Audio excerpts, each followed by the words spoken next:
welcome back to our stage. We hope you're enjoying a nice, relaxing lunch.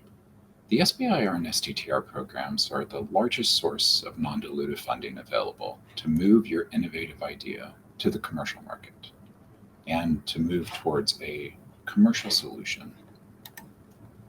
One second, this is not showing up right on the front side.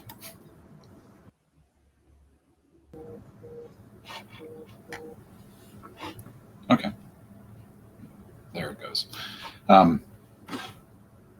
Sorry about that, people. So the SBIR and STTR programs are the largest source of non-dilutive funding that is available to move your innovative idea towards a commercial solution. There are 11 federal agencies that participate in the programs, each with their own requirements, deadlines, proposal package formats, funding levels, periods of performance, or even focus areas. The list kind of goes on and on when you talk about the differences between these agencies. And it can be very confusing to kind of navigate if you're just starting out. My innovation is focused on this. Will this agency fund my idea? Or, what other forms of funding and assistance does this agency offer? Or can I talk to someone to figure out my pathway? Well, we're going to try and address some of those questions right now. We're going to go through a series of lightning rounds with several agency representatives who will talk about some of the information you need to know about their agency and their version of the SBIR and STTR programs. We're going to be moving rapidly through each of these agencies. They're each going to get about 5 minutes or so to kind of talk about who they are, who they represent, and some of the things that you need to know. So while we can't take questions between the different agencies and the different panelists here, we do suggest you reach out to the speakers and see about scheduling a meeting with them to find out more information. Again, we're not going to be taking breaks between these presentations and just going to kind of move one by one by one. So in order of appearance, we're going to have Adam Sorkin with the National Institutes of Health, Eileen Chant with the Department of Energy, Ella Murawski with the National Science Foundation, and Melinda Kaufman with the U.S. Department of Agriculture, who are going to appear in that order. I am now going to bring Adam on, who's going to talk to you about NIH and share some slides with you. Adam, the floor is yours. Great. Thanks so much, Del. And let me just get my slides shared real quick.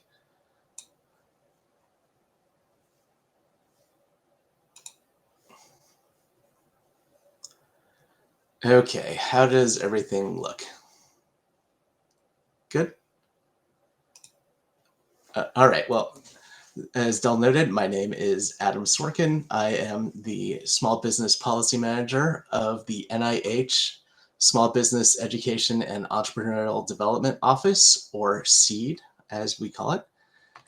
And I'm going to be discussing a lot of information in a very short amount of time. So if you take nothing else away, our website is seed.nih.gov, and there's a lot of really fantastic information about how our program works, the kinds of resources we offer to all of our awardees and to our applicants as well, and who to contact to discuss further. And so it's important to note, first and foremost, that I'm here representing all of the Department of Health and Human Services agencies that participate in the SBIR and STTR programs. So that's NIH, but also the Centers for Disease Control and Prevention, CDC, the Food and Drug Administration, and the Administration for Community Living, or ACL. Collectively, our SBIR and STTR programs across the agency represent an investment of about $1.2 million into small businesses. So NIH's mission can be summarized as turning discoveries into health. And our small business program helps innovations get into the hands of patients, clinicians, and caregivers that need them. NIH, like all SBIR and STTR programs, offers phase programs the way our programs work together and the kinds of flexibility they offer are pretty complicated. So we do encourage you to reach out to us to discuss what your pathway might look like and what you're eligible for. We do have a lot of great options. We should also note that both NIH and CDC have a waiver from the SBA to exceed the standard SBIR and STTR budget guidelines for select topics. You can find these topics at seed.nih.gov, but topics that are on that list, each institute and center within NIH and CDC will have specific guidance about the kinds of budgets that they will allow. So we do encourage you to reach out and discuss what those limits might be and if they apply to your project.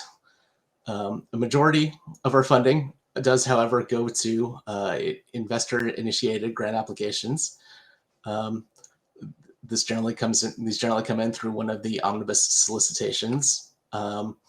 So the specific funding opportunities are listed here. So that includes both clinical trial not allowed and clinical trial required versions of these opportunities. Not every institute and center in our participating agencies participates in the clinical trials required opportunities. So we do encourage you to reach out and discuss your plans if they do include clinical trials with the appropriate program officer. We also offer the SBIR contract solicitation for both NIH and CDC.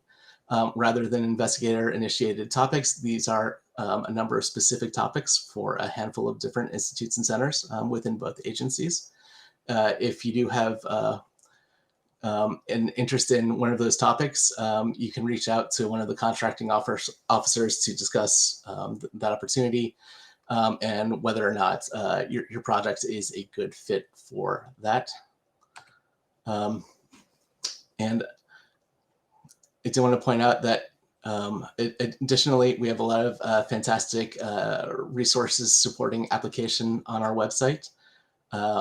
These include links to application instructions, an annotated form set that will help guide you through the ins and outs of the application forms, which do get very complicated. The form set is kind of a great hidden resource that can help you navigate those properly and avoid last-minute application issues.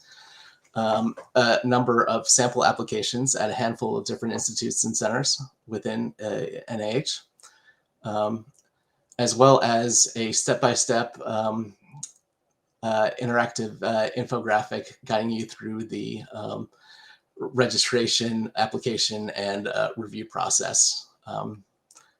Great resource. I highly recommend you walk through it before applying. And lastly, I think I just want to leave you with our favorite bit of advice. We do encourage you to apply early and talk to a program officer in the institute or center that you're interested in applying to at least a month before the application deadline.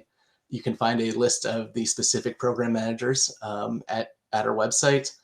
You can also reach out to seedinfo@nih.gov, and we'll be happy to put you in touch with a contact at an appropriate institute and center to discuss further. So that is NIH's SBIR and STTR program in a nutshell. Thanks so much for letting me take the time, and I will let you move forward to the next speaker.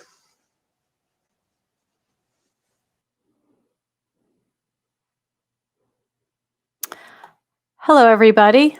I'm going to go ahead and start my slideshow.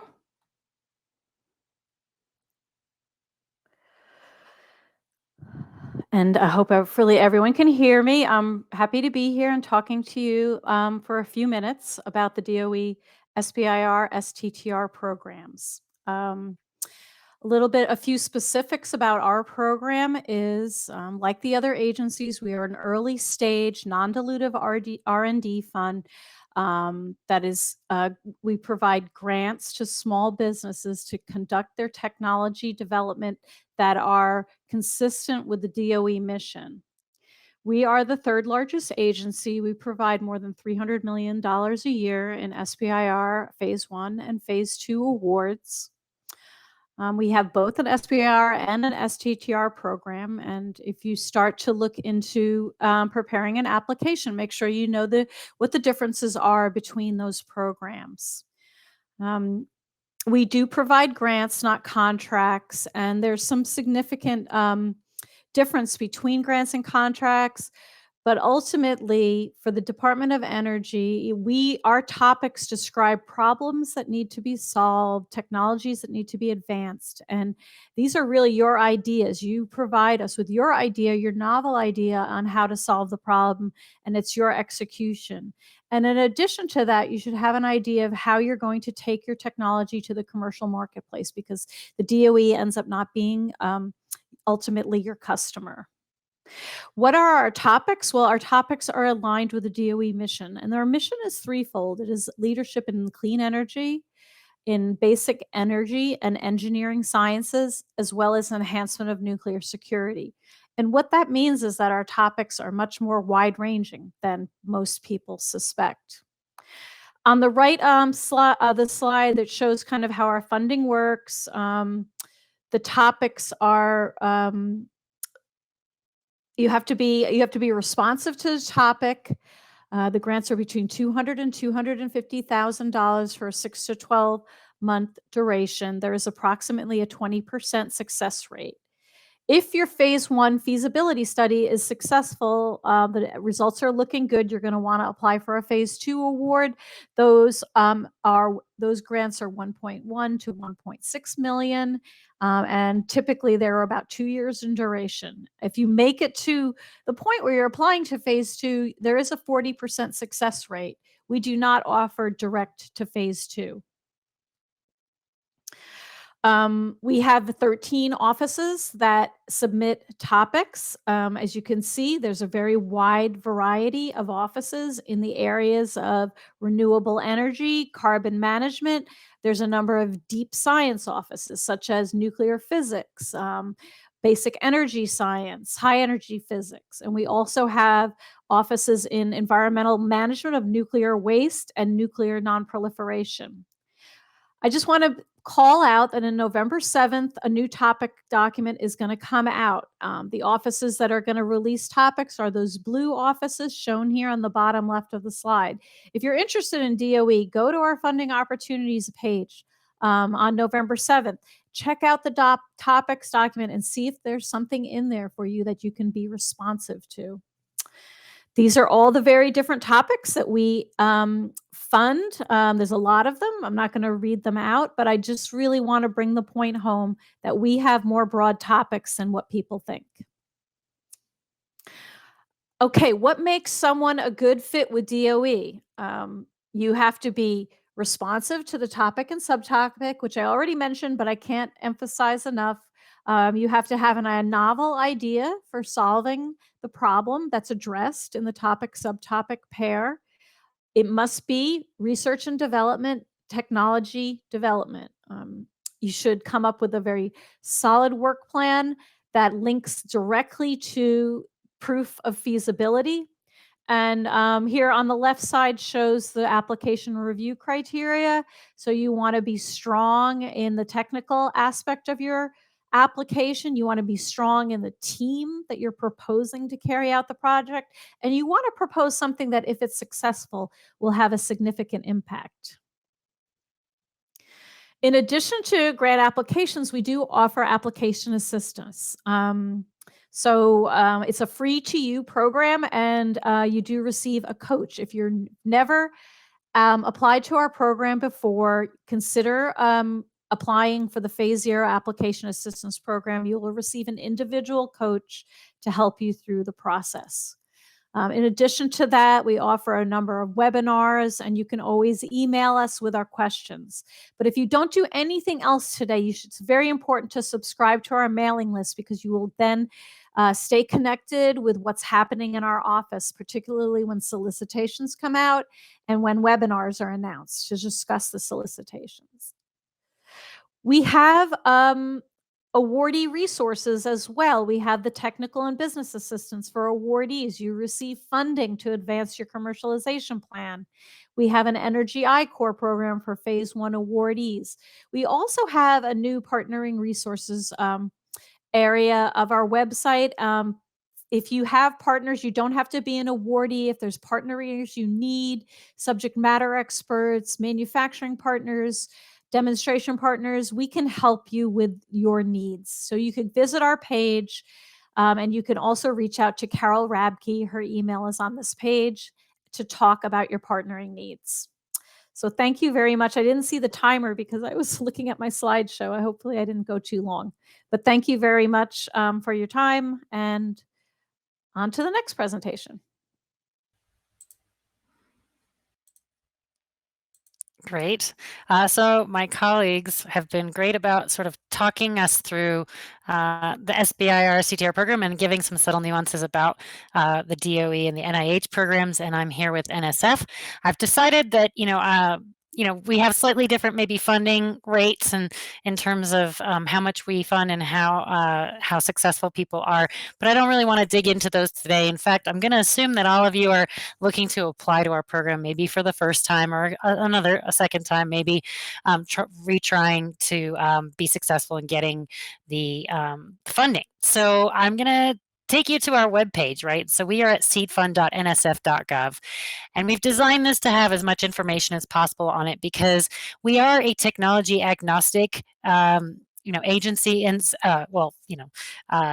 institution, and so we really are looking for all different possible solutions to problems that are appearing out there in the commercial markets and society. So we don't actually have a prescription for what we would like to see come to the program. And so because of this, we get a lot of ideas. And so our first step that we've developed is sort of submitting your idea as a pitch, right? So the first thing I'm going to say is when you get to our page, seedfund.nsf.gov, you can click right here on the Get Started. And the first thing that it shows you, and of course, I'll have a slow basically process ever even be something that you in looking. You're welcome to check out, but basically in the 5 minutes I'm going to be here, I'm going to really talk about basically the basics, pun intended there, and how to submit a project pitch.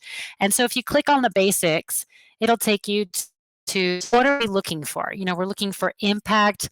We're looking for technological innovation. So, something that is difficult to do. It has some significant knowledge gaps. I think Eileen talked a little bit about there has to be that R&D component with that knowledge gap that needs to be solved. And it's a feasibility study. So it shouldn't be fundamental science, but it could be based on that. And so there should be some evidence to support where your logic is coming from to say that this idea has gaps in it. Is there potential for you to keep your doors open if this were to be commercialized into a product? And what product would it look like? Who's going to need it? Who might be purchasing this? And is it scalable? So you can also search awards we've made in the past 10 years through this link here that gives you an idea of kind of what we're funding. Of course, the eligibility rules for any SBIR STTR program apply here.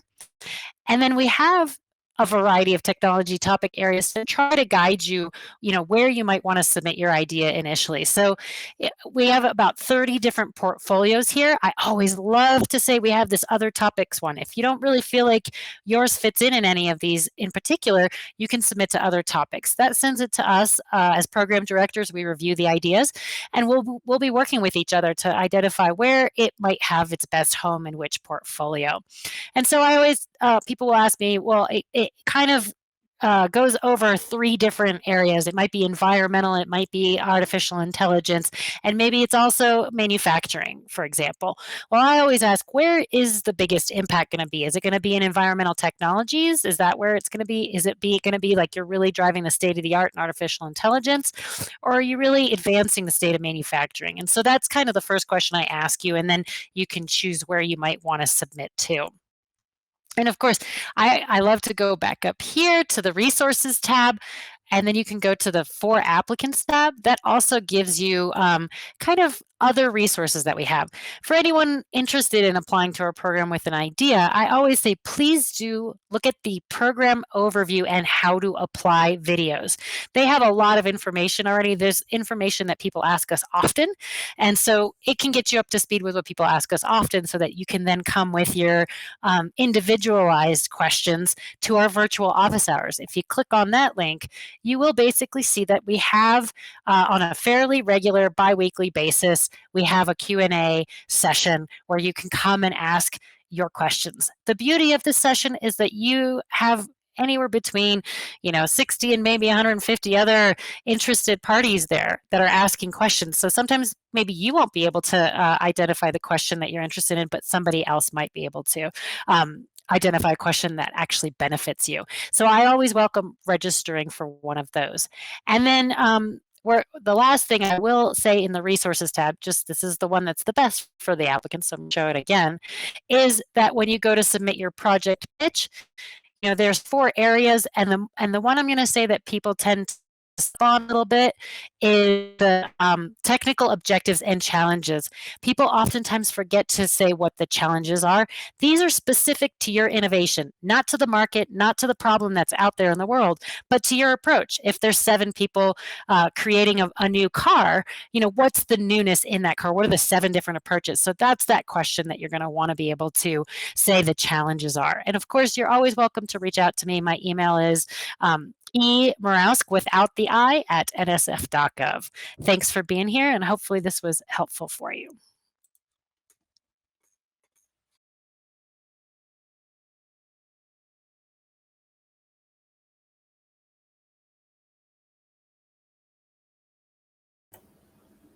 And then Melinda, you should be on. If you're speaking, we can't hear you.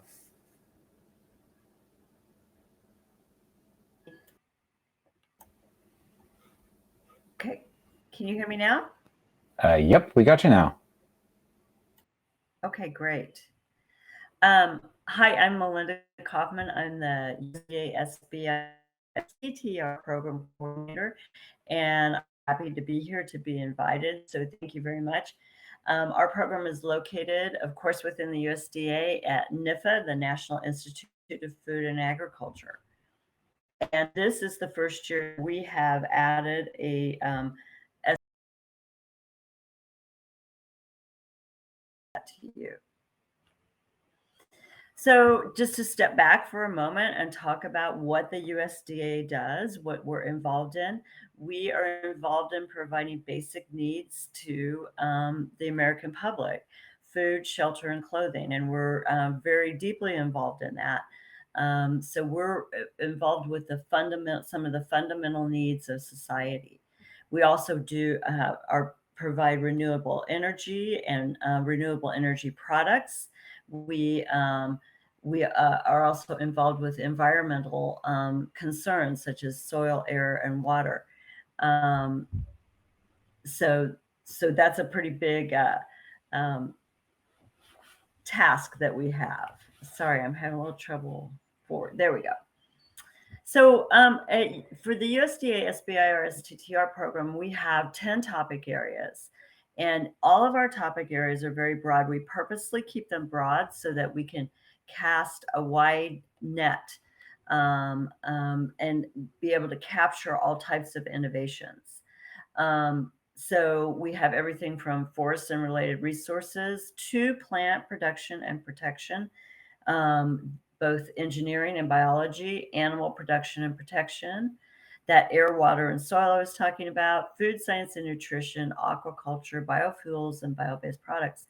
And then we also have two in the lighter blue, rural and community development, small and mid-sized farms. And those are a little different in that for the other 8 topic areas, you have to have an innovation, a completely new innovation. I know that's a little redundant, but I'm trying to get the idea across. But for these two, 8.6 and 8.12, you can use off-the-shelf technology as long as you apply it in an innovative way. So lots of choices there. So like all SBIR, STTR programs, we have phase 1, phase 2, and phase 3. Phase 1 is to establish the feasibility of your project. Phase 2, you continue with some of the R&D, but you start to kind of ramp up the commercialization aspect of your project and your innovation. And then phase 3, you usually use alternative funding sources, and you continue more into the commercialization piece of it. So our annual budget is $34 million all together. Most of that is for SBIR. Around 29 to 30 million is for SBIR, and then about 4.5 is for STTR. Phase 1, our award sizes range from 125,000 to 175,000. And for SBIR, it's 8 months. For STTR, it's 12 months. For phase 2, all the topic areas are at 600,000, and it's 24 months. And by the way, the 125,000, that is for those two 8.6 and 8.12 that you can use, those two topic areas where you can use off-the-shelf technology. Some of the features of the USDA SBIR STTR program are that ideas are investigator initiated, and the awards are based on scientific and technical merit, the commercial potential of your innovation. Both of those things are very important. And we also look at the PI and company qualifications. And then we encourage subcontracting to university and federal labs for SBIR, and it's required for STTR. We also offer technical and business assistance. So this is kind of our funding rates for phase 1 and phase 2. As you can see, phase 1 stays pretty steady at 15%, and phase 2 broadly is between 45 and 50%. That's the award rate.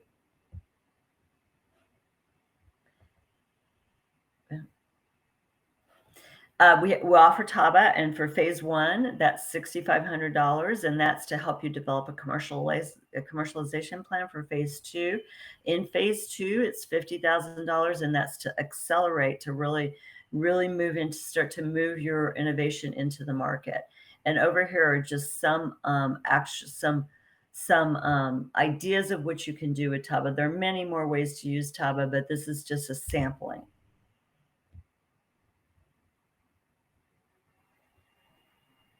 This is the timeline. Solicitations are usually released in July, and then the start date is July of the following year. And for phase 2, those are only open to phase 1 awardees. The solicitation is usually released in December, and the start date is September. I'm running out of time, so I'm going to tell you just to provide a vision in your project narrative of what you see the market opportunity to be. Just let the panel know. It's a peer review panel, and let them know what the market opportunity is. And read the RFA. Almost all the answers that answers to the questions that you have are within the RFA. And these are some of our success stories. We have Prairie Aquatech, Sunsight Wind, and Stony Creek Colors. We have a new SBIR. I'm so sorry. A new SBIR brochure. I hope you'll go take a look at. And this is our non-discrimination statement. The USDA takes it very seriously, and it includes it prohibits us from discriminating based on race, color, national origin, religion, sex, gender identity, sexual orientation, disability, age, marital status, family, parental status, income derived from public assistance, political beliefs, or reprisal or retaliation for prior civil rights activities.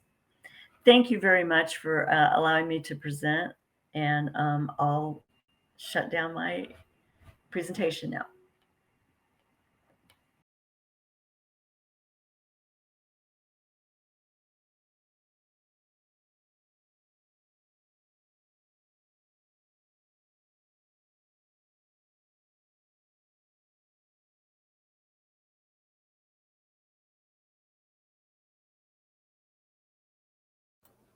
I was muted.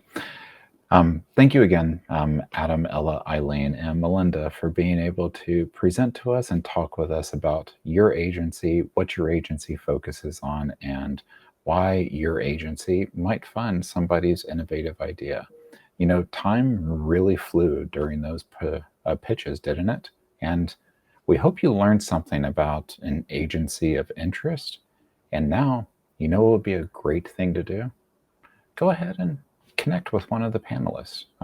Connect with one of the talkers, the speakers that you just heard from. Go visit their booths, see if you can meet with them, see if you can talk with them one-on-one, because we are going to continue your lunch break, and we will be back at 2:40 p.m. Mountain. Forget, we're in like 4 different time zones, but 2:40 p.m. Mountain for our final panel of our first day. And now, back to your regularly scheduled dulcet elevator music tone.